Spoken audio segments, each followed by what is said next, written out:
Hello बच्चों, very good morning.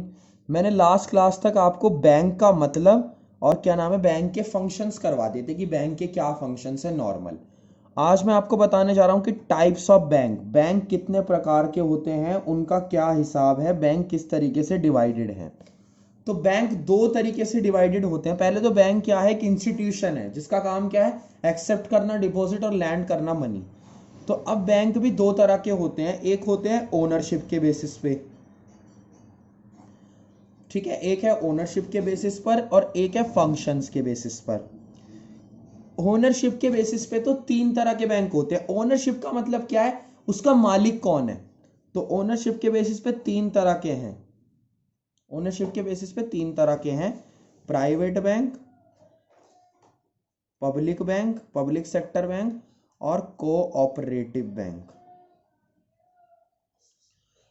Private bank का मतलब क्या है, जहां पर ओनरशिप प्राइवेट है। प्राइवेट ओनरशिप है मतलब मालिकाना हक जो है वो private selected number of people का है, लोग प्राइवेट ओनर हैं, प्राइवेट बैंक है, वो होता है ना प्राइवेट बैंक है।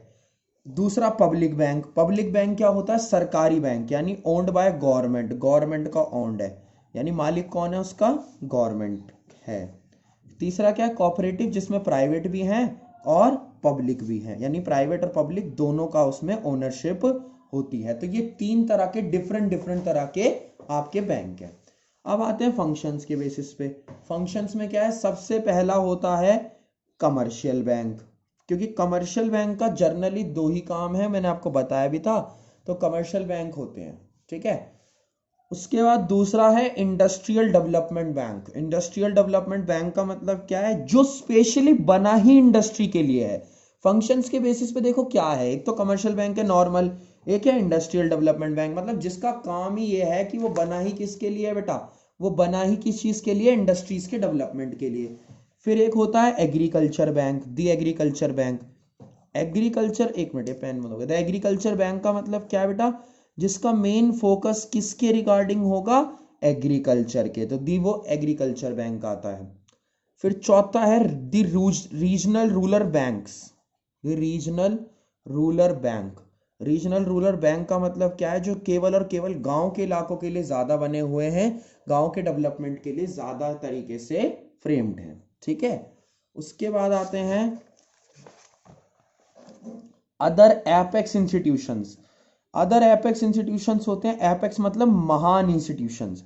तो एपेक्स इंस्टीट्यूशन में दो ही आते हैं, एपेक्स इंस्टीट्यूशन में दो ही आते हैं। एक तो आता है आपका सेंट्रल बैंक। सेंट्रल बैंक मतलब आरबीआई, इंडिया का तो आरबीआई है सेंट्रल बैंक। सेंट्रल बैंक वो बैंक होता है जो केवल एक देश का एक ही बैंक है, करेंसी छापना, सरकार के लिए मेन काम करना, सरकार जहां पैसे जमा कराती है सब वहीं आता है। तो सेंट्रल बैंक जो है वो एपेक्स इंस्टीट्यूशन का हिस्सा है। दूसरा है EXIM, import and export bank of India. Import and export bank of India, ये भी एपेक्स इंस्टीट्यूशन है, यानी इनका काम भी क्या है, इनका काम भी ये है, import and export bank of India, इनका काम भी ये है कि इंडिया की जो एक्सपोर्ट और इंपोर्ट है उनकी फाइनेंशियल निगरानी वगैरह रखना इन्हीं का काम है, ठीक है ना। तो ये जो बात है बेटा, ये जो तरीके हैं, यानी कि पहले तो हमने ओनरशिप के बेसिस पे बांटा। ओनरशिप के बेसिस पे तीन तरह के हैं, private bank, public bank, cooperative bank. Cooperative मतलब मिलके काम करते हैं, पब्लिक मतलब सरकार के हैं, प्राइवेट मतलब प्राइवेट लोगों के हैं। फिर आते हैं फंक्शंस के बेसिस पे। फंक्शंस के बेसिस पे सबसे पहले कमर्शियल बैंक, जो जनरल पब्लिक का बैंक है, जनरल पब्लिक के साथ डील करता है, ठीक है, यानी हम लोगों के साथ हमारे पैसे जमा करता है और हमें उधार देता है।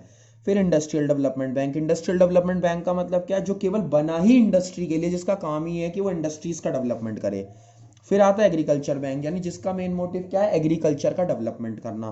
फिर आते हैं रीजनल रूरल बैंक, जिनका काम है मेनली जो गांव दराज के इलाके यानी अर्बन से अलग, शहर से अलग जो इलाके हैं उनका डेवलपमेंट हो। फिर है सेंट्रल बैंक और EIXM। सेंट्रल बैंक मतलब एक देश का एक ही बैंक होता है, जिसे रिजर्व बैंक ऑफ इंडिया कहते हैं, जिसका मेन काम क्या है, इसका मेन काम यह है कि सारे बैंकों की डीलिंग वगैरह देखना, करेंसी वगैरह छापना, सरकार के लिए काम करना, सरकार को इंटरनेशनल इंस्टीट्यूशंस वगैरह में रिप्रेजेंट करना।